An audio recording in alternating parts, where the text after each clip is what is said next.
Bradesco. Entre nós, você vem primeiro. Boa noite. Boa noite. Um traficante de Minas Gerais, procurado há 7 anos, foi preso hoje em São Paulo. O criminoso usava documentos falsos e mudava de endereço com frequência para despistar a polícia. A troca de informações entre os investigadores dos 2 estados foi fundamental para a prisão. Reginaldo William Fernandes foi surpreendido dentro de um apartamento no bairro da Bela Vista, região central de São Paulo. No momento da prisão, o suspeito, que é natural de Itajubá, Minas Gerais, estava com a mulher e os filhos. De acordo com a polícia, ele é integrante da maior facção criminosa do país e já vinha sendo monitorado. Durante a madrugada, ele trocou de apartamento, tocamos a campainha, ele abriu. Na hora que ele viu a presença dos policiais, ele tentou quebrar o celular. Reginaldo tem 31 anos e era um dos 3 criminosos mais procurados do estado de Minas Gerais. Ele já havia sido condenado a 12 anos pela justiça por associação ao tráfico de drogas. Nos últimos 7 anos, morou em várias cidades e usava documentos e cartões de crédito falsos para despistar a polícia. Quem é Wesley César? Não, eu comprei que não sei. Segundo o delegado, foi justamente a troca de informações com os policiais mineiros que resultou na localização e prisão do traficante. O bem mais valioso hoje que existe é a informação. Conseguiu efetuar a prisão com êxito, de uma forma mais rápida. Dados do Conselho Nacional de Justiça, a que o Jornal da Record teve acesso, revelam que no Brasil existem 329 mil mandados de prisão em aberto e mais de 27 mil pessoas estão foragidas. Muitos deles, quando são de organização criminosa, têm um amparo financeiro. Para a gente é uma satisfação enorme quando consegue prender um bandido desse calibre. Veja agora outros destaques do dia. Polícia de São Paulo descobre carro que funcionava como unidade móvel de golpes. Bebê sequestrada logo depois do parto é devolvida à família em Minas Gerais. Governo lança programa com passagens aéreas mais baratas para aposentados. Maduro critica sistema eleitoral brasileiro e TSE rebate afirmando que urna é totalmente auditável. Nos Estados Unidos, Donald Trump faz comício de olho nos eleitores indecisos. Estudo feito com mulheres mostra a eficácia de medicamento na prevenção do HIV.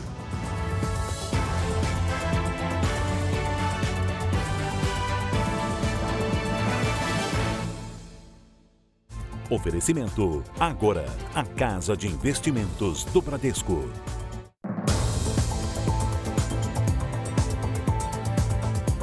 Em São Paulo, a polícia prendeu um homem que dirigia um carro cheio de equipamentos eletrônicos que disparavam falsas mensagens bancárias. Era o golpe móvel, né? Quem clicava no link enviado tinha os dados capturados e usados por criminosos. Por fora, o veículo não desperta nenhuma suspeita, sem queixa de roubo ou furto, mas por dentro era uma unidade móvel para o crime. O carro tinha computador, baterias e um aparelho transmissor de sinais, tudo usado para aplicar golpes pela internet. A polícia só desconfiou porque o motorista circulava em alta velocidade e com as luzes apagadas pela zona leste de São Paulo. Everton Nascimento de Oliveira, de 21 anos, foi preso. Ele disse que havia sido contratado para dirigir o veículo. Em depoimento na delegacia, o motorista confessou que usava o veículo adaptado para acessar informações bancárias de donos de celulares das regiões por onde passava e que recebia R$1.000 por semana para dirigir o carro de 8 a 12 horas por dia, sempre em áreas nobres, onde o poder aquisitivo dos moradores é maior. O equipamento instalado no carro interferia no sinal dos celulares das pessoas, num raio de pelo menos 30 metros. O computador passava a atuar no lugar das antenas de telefonia da área. Em seguida, o transmissor do criminoso disparava falsas mensagens de texto em nome de uma instituição financeira. O cliente deveria clicar num link e fazer um cadastro para receber pontos de recompensa que estavam para vencer. Nós testamos o equipamento. O policial ligou o computador para a gente fazer o teste e foi só ele ligar o equipamento que fica aqui na mala e eu já recebi uma mensagem do equipamento, olha, dizendo que é do meu banco, que eu preciso trocar a pontuação por descontos, produtos ou milhas. E aí, quando a vítima clica nesse link, abre um site, segundo a polícia, igual ao do banco. Mas a página já foi retirada do ar. É uma tecnologia muito diferente, é um negócio muito complexo para ser utilizado para o crime, para a gente ver até onde as organizações criminosas estão indo. Os criminosos copiavam os dados dos clientes e chegavam até a ligar para a vítima para confirmar a veracidade das informações. A polícia ainda não sabe quantas pessoas foram lesadas e nem se há outros carros com esses equipamentos na cidade. A Agência Nacional de Telecomunicações, a Anatel, foi acionada para ajudar nas investigações. Se você receber esse tipo de informação, delete esse tipo de informação e garanta que as suas senhas hoje de acesso a todos os seus aplicativos sejam senhas difíceis de serem roubadas. Então, que tenham caracteres especiais, arroba, asterisco, por exemplo. Everton vai responder por associação criminosa, invasão de dispositivo de informática e corrupção de menores, porque era na conta bancária da namorada de 17 anos que ele recebia o pagamento semanal para dirigir o carro usado nos crimes. A Polícia Civil de Alagoas concluiu o inquérito que apura a responsabilização de 7 adolescentes por manipulação de imagens. Eles usaram a inteligência artificial para colocar o rosto de colegas de sala em situações de pornografia. Pelo menos 20 foram vítimas. O Ministério Público de Alagoas deve decidir se os 7 adolescentes serão denunciados à Justiça. Para a polícia, eles devem ser responsabilizados pela divulgação das imagens pornográficas. As fotos começaram a circular em escolas de alto padrão de Maceió e mostravam alunas em poses sensuais. Segundo a investigação, os adolescentes queriam lucrar com as imagens. Eles iriam passar a cobrar o valor de R$10 por cada imagem que viesse a ser montada. Celulares e computadores foram apreendidos e as próprias vítimas chegaram a ficar confusas com as imagens. Ela estava aos prantos, chorando, ela explicou que chegou a um momento duvidar e pensar, cogitar, que talvez por algum descuido, em algum banheiro, ela pudesse ter apertado alguma tecla do celular e tirado uma foto indevida e sem querer divulgada. Mesmo quase 4 meses após a divulgação, uma das vítimas segue muito abalada. Ela está fazendo tratamento psicológico, tratamento psiquiátrico, ela está com vergonha de sair de casa. Um relatório de uma fundação de combate ao abuso infantil na internet revela que, com a ajuda da inteligência artificial, criminosos têm produzido vídeos falsos, mas muito realistas, de violência sexual e tortura contra crianças. Eles chegam a alterar cenas de pornografia com adultos para mostrar o rosto de crianças e adolescentes. Em 2023, a SaferNet, Organização de Defesa dos Direitos Humanos na Internet, recebeu mais de 70 mil denúncias de imagens de abuso e exploração sexual infantil entre cenas reais e manipuladas. O número é recorde. O representante da ONG alerta os pais sobre a postagem de fotos e vídeos dos filhos. Que evitem, por exemplo, postar fotos e vídeos dos seus filhos em situações que podem ser situações inocentes, mas que são conteúdos que podem ser utilizados, por exemplo, uma manipulação utilizando inteligência artificial. Essas imagens foram geradas por inteligência artificial e podem enganar a maioria das pessoas. Para mostrar como é fácil criar um vídeo falso, esse professor de segurança digital me gravou e em 10 minutos substituiu o meu rosto pelo dele. Através dessas ferramentas de inteligência artificial generativa, hoje nós conseguimos obter vídeos ultra realistas, onde apenas uma perícia muito específica consegue diagnosticar se aquele vídeo é um deepfake ou não. A médica que sequestrou uma recém-nascida na maternidade do Hospital Universitário de Uberlândia, em Minas Gerais, foi presa hoje no interior de Goiás. A bebê foi devolvida à mãe no fim da tarde. A polícia investiga se a médica já conhecia a família e se recebeu a ajuda de outras pessoas no crime. A médica Cláudia Soares Alves sequestrou a bebê 3 horas após o nascimento na maternidade da Universidade Federal de Uberlândia, no Triângulo Mineiro. Câmeras de segurança flagraram a médica circulando pelo hospital. O pai da bebê contou que Cláudia disse que era pediatra e que levaria a menina para se alimentar. Estava trocando de turno mesmo. E aí ela chegou, falou, não, vou levar ela só aqui na sala de frente aqui para dar um leite com aquele de copinho. e já estou trazendo ela. Durante as buscas, o carro da médica foi flagrado num pedágio na rodovia que dá acesso ao estado de Goiás. Cláudia foi localizada na cidade de Itumbiara, em Goiás, a 134 quilômetros de Uberlândia. Segundo a polícia, ela chegou em casa, deixou a criança sob os cuidados de uma funcionária e saiu para fazer compras. Quando voltou, foi presa em flagrante. No imóvel, os policiais também encontraram objetos de bebê. Para a polícia, a médica alegou que estava sob efeito de medicamentos. Ela disse que tomou remédios controlados ontem e teria resolvido, então, no momento de surto, subtrair a criança do hospital. Nós não acreditamos nessa versão, por quê? Porque ela já tinha alguns objetos próprios para bebê, recém-nascidos na residência dela, o que demonstra que ela premeditou esse crime. No fim da tarde desta terça-feira, a bebê sequestrada foi entregue para a mãe, que ainda está no hospital. Em nota, a Universidade Federal de Uberlândia informou que tomará as medidas administrativas necessárias. O hospital universitário esclareceu também que vai revisar os protocolos de segurança. A defesa da médica Cláudia Soares Alves não respondeu aos nossos questionamentos.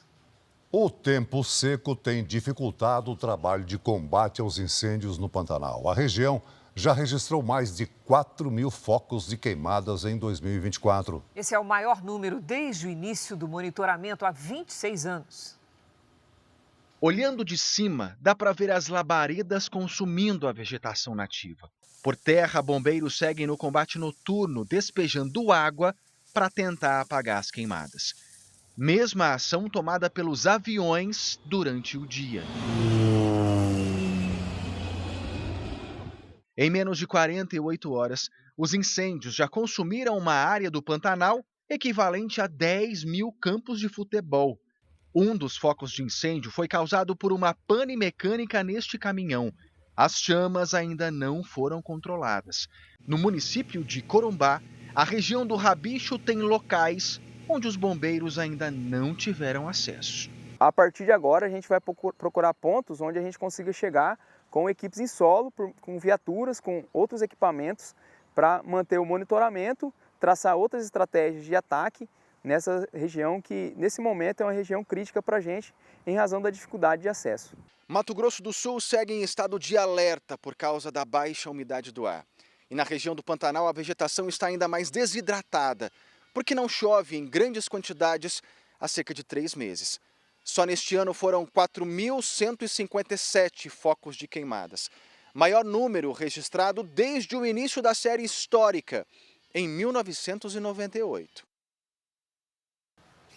A baixa umidade deixa as cidades de 14 estados brasileiros em alerta. Vamos conversar com a Lidiane Sayuri. Lídia, a secura vai ficando crítica. Como é que vai ficar o tempo nessa quinta-feira? Olha, Cris, teremos mais um dia ensolarado e bastante quente em grande parte do país. Boa noite para você, boa noite, Celso, boa noite a todos que nos acompanham. O bloqueio atmosférico segue inibindo a formação de nuvens carregadas sobre toda a região central do Brasil. Curitiba vai ter aquele sol de geladeira que só ilumina. Os termômetros não passam dos 24 graus à tarde. Em São Paulo, o dia começa gelado e com neblina. À tarde, máxima de 27. Em Campo Grande, dia quente e seco com 32 graus. Neste momento, nuvens carregadas se aproximam do Rio Grande do Sul. Cris, Celso, isso é reflexo da chegada de uma frente fria. Nas próximas horas, deve chover no interior do estado. Amanhã, o ar seco no interior do Brasil já desvia a frente fria para o oceano e podem ocorrer instabilidades sobre a campanha gaúcha, sem risco de temporal. A chuva passageira também marca presença no fim do dia no litoral do Nordeste e em parte da região Norte. Nesta quinta-feira, Florianópolis terá uma tarde mais fresca, com apenas 21 graus de máxima. No Rio de Janeiro e em Fortaleza, faz até 31. Em Goiânia, 29 e até 35 em Manaus.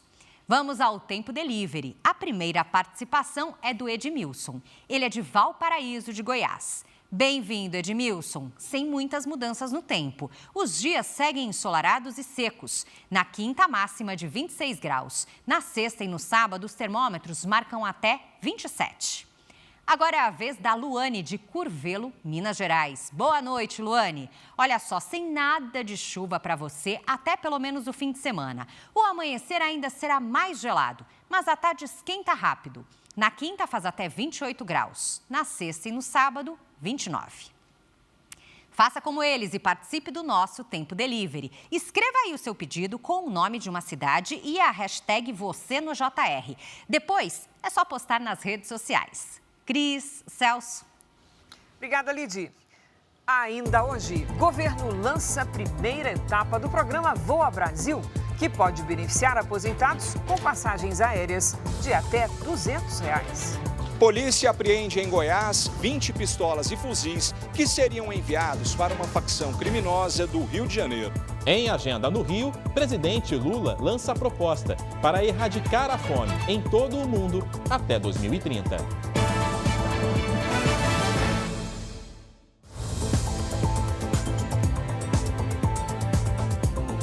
O ministro das Relações Institucionais, Alexandre Padilha, afirmou hoje que as emendas parlamentares podem ser afetadas pelo congelamento do orçamento anunciado pelo governo federal.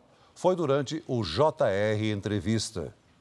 Você não pode cortar mais de uma rubrica e menos de outra. Então, nesse critério homogêneo, pode vir afetar, sim, não emendas individuais de cada parlamentar, né, mas pode afetar outros recursos que estavam lá nos ministérios. Isso chegou a ser conversado com o Congresso ou não? Vai ser anunciado ainda? Não, ainda está sendo detalhado. Na medida que for detalhado, certamente, não só em relação a emendas, mas do conjunto do orçamento, vai ser apresentado ao Congresso Nacional. O presidente Lula participou hoje de um evento do G20 no Rio de Janeiro. Líderes mundiais estão reunidos para discutir a formação de uma aliança global contra a fome e a pobreza. A proposta é uma das principais bandeiras do Brasil à frente da presidência do G20. A meta é ambiciosa: conseguir o apoio das 20 maiores economias do mundo para erradicar a fome no planeta até 2030. Dados divulgados hoje pela ONU mostram que mais de 730 milhões de pessoas não têm o que comer todos os dias, o equivalente a 9% da população mundial. Por aqui, apesar de avanços, ainda eram mais de 2,5 milhões de pessoas no ano passado. O Brasil aposta em experiências próprias para serem aplicadas em outros países.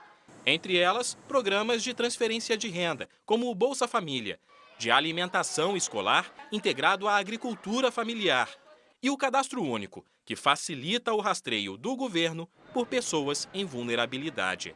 Durante o encontro, o presidente do Banco Mundial, Ajay Banga, declarou apoio à aliança. Os termos foram aprovados por unanimidade, com uma salva de palmas.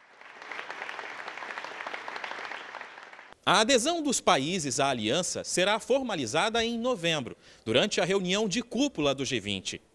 Em discurso, o presidente Lula prometeu erradicar a fome no Brasil até 2026, 4 anos antes da meta global.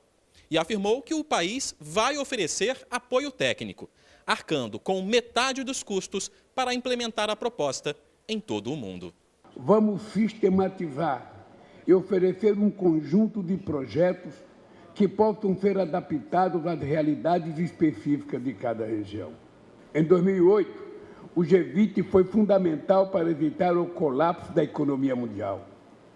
Agora, os líderes mundiais têm diante de si a oportunidade de responder a esse outro desafio sistêmico.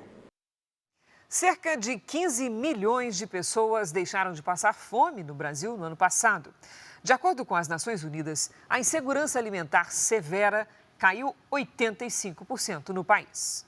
O Davi é um pedreiro que perdeu o emprego e agora vive numa barraca no centro de Brasília. O ganha-pão passou a ser lavar e cuidar de carros. Manter a alimentação é difícil. Tem vez que é uma refeição por dia, tem vez que é 2, tem vez que nem almoça mesmo, nem dá. Acabar com a fome no país é um dos grandes desafios do governo. Neste restaurante comunitário de Brasília, o almoço custa R$1.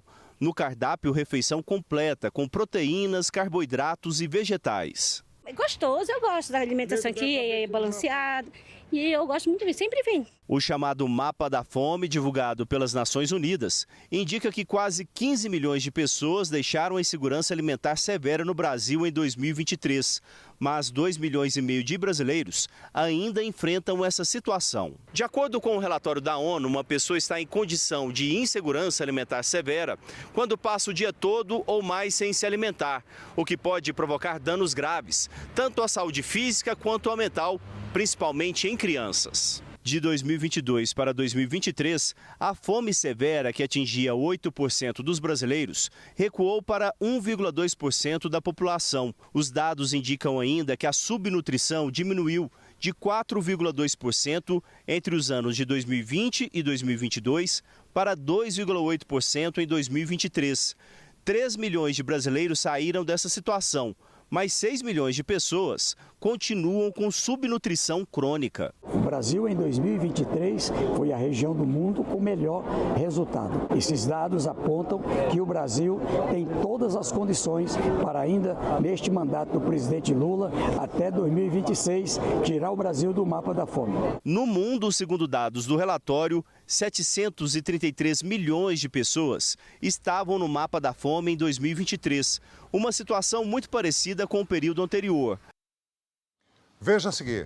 Donald Trump e Kamala Harris seguem na disputa por eleitores. E o presidente americano Joe Biden explica o abandono da corrida eleitoral. E ainda hoje, metade da equipe brasileira de boxe que está em Paris é do estado da Bahia. Polícia pede à justiça a prisão de jovens envolvidos em acidente que matou o motorista de aplicativo na Grande São Paulo.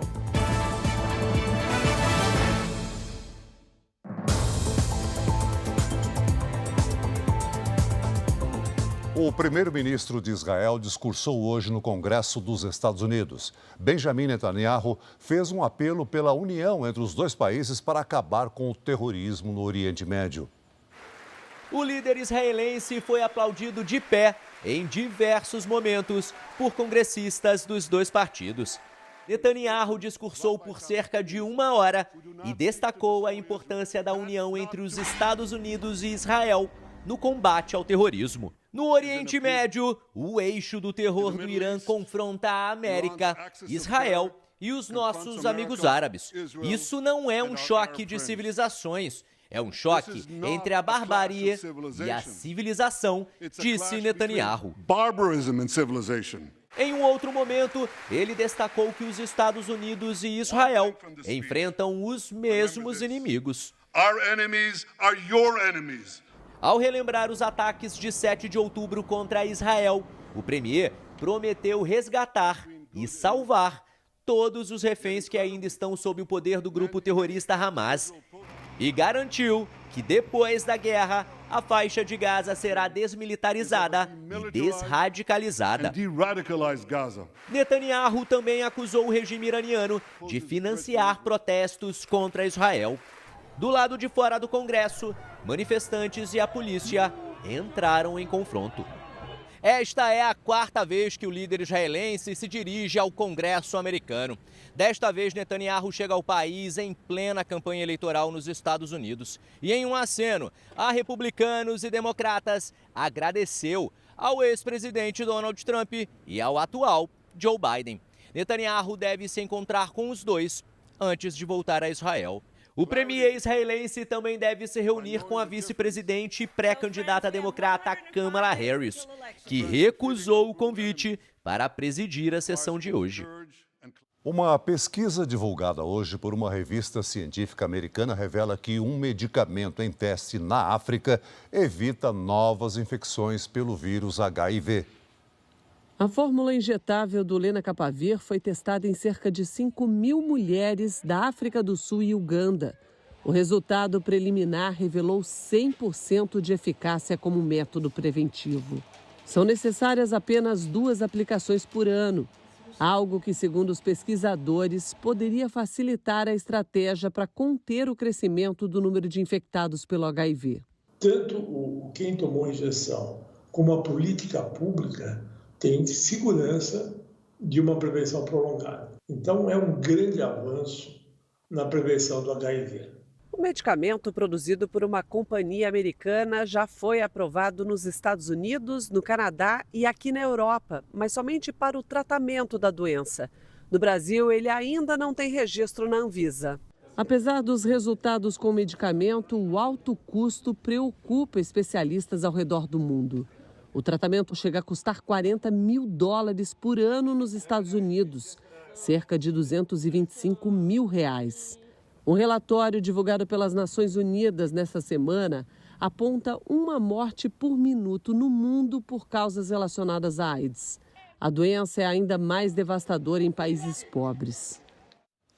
A polícia pede à justiça a prisão dos 2 jovens acusados de provocar um acidente que matou um motorista de aplicativo em Guarulhos, na Grande São Paulo. Hoje, 11 dias depois da batida, o carro da vítima passou por perícia. O trabalho dos peritos começou no meio da tarde. O carro que Edinaldo de Souza Mendes dirigia ficou destruído. Ele morreu no acidente. O resultado deve sair nos próximos dias. O jornalismo da Record teve acesso às imagens das câmeras corporais dos policiais que atenderam a ocorrência em Guarulhos, na Grande São Paulo. Aqui, Edinaldo de Souza Mendes aparece ainda vivo, aguardando o resgate. Em choque, ele nem se mexe. Testemunhas do acidente conversam com os policiais. Em seguida, os 4 ocupantes do veículo que causou o acidente aparecem ao fundo em uma esquina. Em nenhum momento, os agentes submeteram os jovens ao teste do bafômetro. As câmeras também registraram a conversa dos policiais com Felipe Malheiro. Neste momento, ele teria dito que estava dirigindo o veículo. Mais tarde, no hospital, abordado por um policial, o jovem diz que não usou nenhum tipo de droga. Você faz uso de algum... O carro invadiu a contramão em alta velocidade e atingiu o veículo do motorista de aplicativo. Mas câmeras de segurança de outra rua registraram o momento em que o verdadeiro motorista sai do carro. É Gustavo Cardoso, que não tinha habilitação. Momentos antes, os jovens estavam em um bar. A comanda mostra que eles consumiram bebida alcoólica durante a noite. Hoje, a delegacia que investiga o caso enviou o inquérito à Justiça. No documento, o delegado pede a prisão preventiva de Felipe e Gustavo. O promotor deve decidir nos próximos dias se vai acatar ou não. Parentes e amigos de Edinaldo fizeram um protesto para pedir a prisão da dupla. Ambos respondem pelo crime de homicídio com dolo eventual e o Felipe com observação de que responde também, além do homicídio, por fraude processual e por entregar um veículo automotor, à pessoa não habilitada. Um carregamento de pistolas e fuzis, armas que iriam para uma facção criminosa do Rio de Janeiro, foi apreendido em Goiás. O arsenal, ainda na caixa, foi encontrado no porta-malas deste veículo durante uma abordagem da Polícia Militar na periferia de Goiânia. O motorista foi preso em flagrante. Essa foi a maior apreensão de armas já feita no estado. 10 pistolas calibre 9mm com 20 carregadores e 10 fuzis AK-47 com 35 carregadores. A suspeita da polícia é de que as armas tenham entrado no Brasil pela fronteira com a Bolívia. O arsenal estaria apenas de passagem aqui por Goiás, porque o destino final seria uma facção criminosa do Rio de Janeiro. Esse preso, esse acusado, ele estaria levando para um outro ponto e de lá iria ser conduzido esse armamento para outro estado de forma individualizada para facilitar que chegasse onde eles queriam. De acordo com dados do Ministério da Justiça, nos primeiros 5 meses do ano foram apreendidas mais de 3 mil armas no Brasil. No ano passado, foram quase 11 mil. O sufocamento deste moderna forma de atuação das organizações criminosas somente tem eficácia e êxito a partir dessa cooperação entre as forças policiais.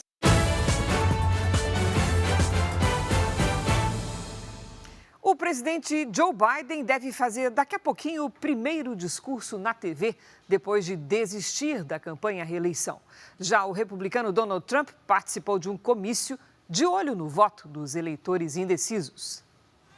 O comício aconteceu em Charlotte, na Carolina do Norte. Os republicanos venceram 11 vezes no estado nas últimas 13 eleições presidenciais. Foi o primeiro evento de Trump após a entrada de Kamala Harris na disputa. No discurso, ele disse que Biden desistiu porque estava muito mal nas pesquisas. Trump também afirmou que Kamala é a pior vice-presidente da história. E, repetindo seu bordão famoso, disse que ela será demitida. Kamala, you're fired. Get out of here. You're fired. Sábado será a vez dele visitar o estado de Minnesota. Os responsáveis pela campanha de Trump pediram o mesmo tempo para o ex-presidente falar nos principais canais de TV do país. Joe Biden agendou para hoje à noite um discurso que terá transmissão ao vivo, o que os republicanos classificaram como propaganda eleitoral. O partido citou uma regra da Comissão Federal de Comunicação que determina igualdade de oportunidade para os candidatos. Apesar de estar fora da corrida eleitoral, Biden deve justificar os motivos de ter desistido da candidatura, reforçar o apoio a Kamala Harris e ainda descrever o que pretende fazer até o fim do mandato. Kamala está em campanha no estado de Indiana. Na última pesquisa eleitoral, ela aparece em desvantagem, com 46% das intenções de voto contra 49% de Donald Trump. Hoje, a ex-primeira-dama Hillary Clinton, que perdeu para Trump a disputa em 2016, declarou apoio a Harris em um artigo no jornal The New York Times. O diretor do FBI, a Polícia Federal Americana, revelou que o autor do atentado contra Donald Trump usou um drone para mapear o local do crime. Christopher Wray afirmou a uma comissão da Câmara que 2 horas antes do comício na Pensilvânia, Thomas Crooks pilotou um drone por 11 minutos a cerca de 200 metros do palco. Wray afirmou ainda que o atirador fez pesquisas sobre o assassinato do presidente John Kennedy, ocorrido em 1963. Hoje, também foram divulgadas gravações das câmeras corporais de policiais, momentos depois do tiroteio. As imagens mostram o atirador após ser morto em cima do telhado. Veja a seguir, com 3 medalhas na última edição dos Jogos Olímpicos, boxe brasileiro busca superar o número de pódios em Paris. Segurança é reforçada para o último dia de campanha eleitoral aqui na Venezuela por temor de confrontos entre eleitores.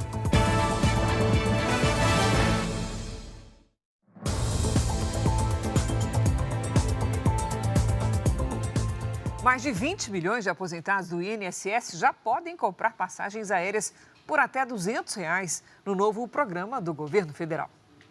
A fase inicial do Voa Brasil foi lançada pelo Ministério de Portos e Aeroportos, com a presença de autoridades do governo federal e representantes das 4 maiores companhias aéreas do país. Essa primeira etapa deve alcançar 23 milhões e 300 mil aposentados do INSS. 95% dessas pessoas recebem até 2 salários mínimos. Mais de 3 milhões de passagens por até R$ 200 o trecho serão colocadas à disposição daqueles que não viajam de avião há pelo menos um ano. Estas passagens estão reservadas dentro de 20% da ociosidade dos voos que já existe historicamente na aviação brasileira. Essas passagens estão reservadas e já estão disponíveis dentro da plataforma do Voa Brasil. De acordo com o Ministério de Portos e Aeroportos, a adesão das companhias aéreas ao programa é voluntária. A compra das passagens deve ser feita pela internet por meio da plataforma Voa Brasil. A previsão é que a segunda fase do programa inclua também estudantes do ProUni, que oferece bolsas em universidades particulares, e o Pronatec, que financia cursos de formação técnica. Isso vai incluir, naturalmente, mais gente viajando pelo Brasil. Isso estimula o crescimento do turismo, sobretudo de lazer, e a cada 4 turistas que chegam numa cidade, é um emprego que é gerado. A campanha eleitoral termina amanhã na Venezuela. O país vive a expectativa da eleição presidencial marcada para este domingo. Veja na reportagem dos enviados especiais a Caracas, Raul Dias Filho e Hugo Costa. A imagem de Nicolás Maduro está em todos os lugares. Ocupa outdoors, cartazes e faixas. Apesar disso, o candidato da oposição, Edmundo Gonzalez Urrutia, está na frente nas pesquisas de intenção de voto. Nas ruas, a maior parte da população está disposta a ir às urnas, mesmo que o voto não seja obrigatório. Uma das principais reclamações é a crise econômica. Leonardo Villa-Lobos está decidido a votar no domingo. Ele conta que só o emprego fixo não é suficiente para sustentar a família, por isso vende sorvete nas horas vagas para aumentar a renda. Hay que salir a la calle a trabajar. Essa corretora de imóveis espera que as coisas melhorem para que o filho dela, que deixou o país há 6 anos, possa voltar a viver na Venezuela. Necessitamos sair de como estamos e melhorar. Amanhã é o último dia de campanha e os 2 principais candidatos, Maduro e Urrutia, planejam uma marcha aqui em Caracas. A segurança na cidade está sendo reforçada, já que existe o temor de um confronto entre os opositores e os simpatizantes do governo. A líder da oposição, Maria Corina Machado, denunciou que o regime tenta impedir que representantes da coalizão de Urrutia acompanhem a instalação das urnas. Essas testemunhas são cruciais para denunciar possíveis casos de irregularidades. Num comício, Maduro garantiu que a Venezuela tem o melhor sistema eleitoral do mundo e que todas as urnas são auditadas várias vezes. Também disse que em países como Estados Unidos, Colômbia e Brasil não existe essa auditoria. De acordo com o Tribunal Superior Eleitoral, essa informação não é verdadeira. O boletim emitido pelas urnas brasileiras é um relatório totalmente auditável.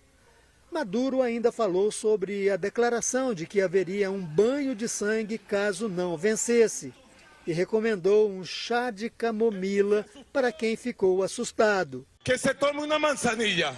Foi um dia após o presidente Lula dizer que Maduro precisa respeitar o processo democrático.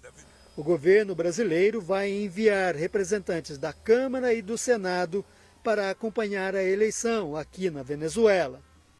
E agora à noite, em nota, o Tribunal Superior Eleitoral reafirmou que é falsa a declaração de que as urnas não sejam auditadas. Garantiu ainda que nunca houve prova de qualquer equívoco ou instabilidade no funcionamento das urnas e que elas são seguras e auditáveis. Ainda segundo a nota, a Justiça Eleitoral Brasileira não admite declarações, atos desrespeitosos e mentiras com relação à seriedade e à integridade das eleições e das urnas eletrônicas no Brasil. Por conta dessas declarações, o TSE desistiu de enviar técnicos à Venezuela para acompanhar as eleições no domingo. O Brasil entra para valer nas Olimpíadas de Paris amanhã com o futebol e o handebol femininos, além do tiro com arco. Às vésperas da estreia, fomos conhecer as instalações do time Brasil na França.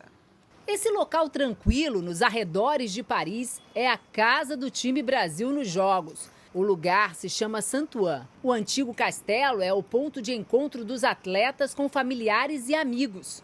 A área também tem um restaurante com tempero bem brasileiro. As instalações ainda contam com fisioterapia, quadra de vôlei, tatame e academia. Uma estrutura montada para atletas em busca da melhor performance. E nessa luta por resultados, o boxe do Brasil vem ganhando destaque. Em Tóquio, a modalidade fez a melhor campanha, um ouro, uma prata e um bronze. E a expectativa aqui em Paris é de subir ao pódio ainda mais vezes. Os pugilistas têm um espaço de treino só para eles.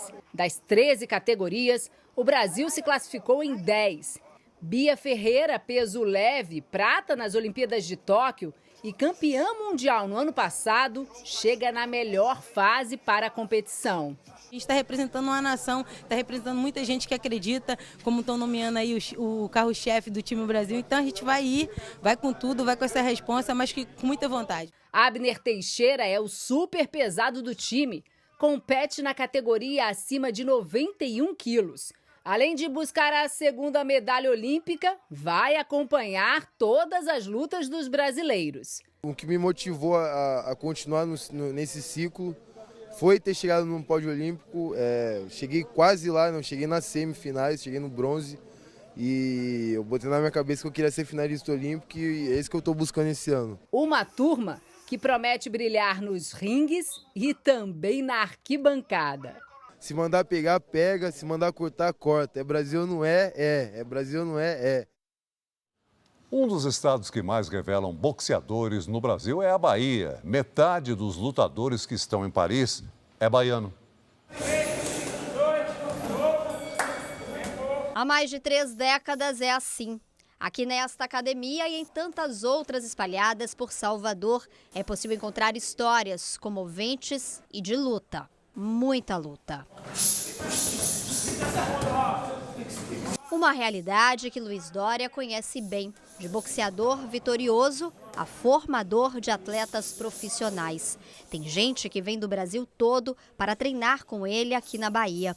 E o que será que faz desse estado um celeiro de grandes nomes no boxe mundial? Geralmente as pessoas treinam para a competição, nós treinamos para evoluir. O treino é para evoluir, a luta é consequência. O baiano Robson Conceição foi o primeiro brasileiro a ganhar um ouro olímpico no boxe, em 2016, no Rio de Janeiro. Se tornou campeão mundial há menos de 3 semanas. Muitas vezes as pessoas costumam falar que o boxe vem do carnaval, mas também tem uma participação, mas eu acho que é nossa vontade que a gente tem de vencer na vida. Eu acho que vemos como uma oportunidade no esporte de poder praticar o esporte e mudar a vida de nossa família. Em 34 anos de academia, mais de 9 mil alunos já passaram por aqui. Muitos campeões que colecionam títulos e grandes promessas de medalha. Agora, nas Olimpíadas de Paris.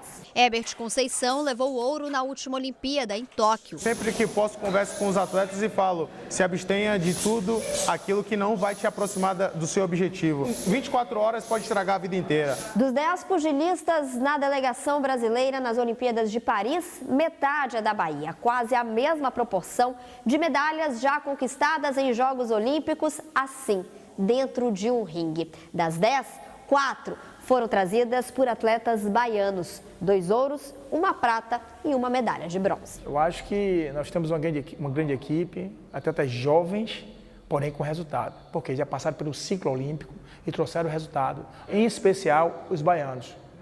Eu acho que todos estão lá porque merecem, mas Bia Ferreira, Bia é bicampeã mundial. Bia Ferreira é a filha de Dona Suzana e do bicampeão brasileiro de boxe, Raimundo Ferreira, o Sergipe. O pedido de aniversário dela foi um kit de luvas de boxe, que ela disse que ela ia lutar boxe, que ela ia ser campeã de boxe. Que idade? Ela tinha 3 anos. Baiana de Salvador, Bia hoje tem 31 anos e disputa a 2ª Olimpíada. Vai atrás do ouro que ficou engasgado nos Jogos de Tóquio, quando voltou com a medalha de prata. Eu me ajoelho aqui assim. Eu fico ajoelhada aqui, a televisão ali, eu assim, ó. E a mesma aflição. E eu tô ali orando o tempo todo, e orando, e as pessoas falando, e eu não tô... E é o tempo todo assim, Deus, o tempo todo. E se depender da torcida, vai ser mais uma a colocar o Brasil na parte mais alta do pódio. O futebol é o esporte número 1 no Brasil. Mas na Bahia, eu falo com muita propriedade, o boxe é o esporte que mais eleva o nome do estado. Essa edição termina aqui e à 00:30 tem mais Jornal da Record. Fique agora com os últimos episódios de A Rainha da Pérsia. E logo depois de capítulo especial de Gênesis, a destruição de Sodoma e a mulher que vira estátua de sal. Você não pode perder a estreia da nova temporada de Patrulha das Fronteiras, com Reinaldo Gotino. Ótima noite para você. Boa noite.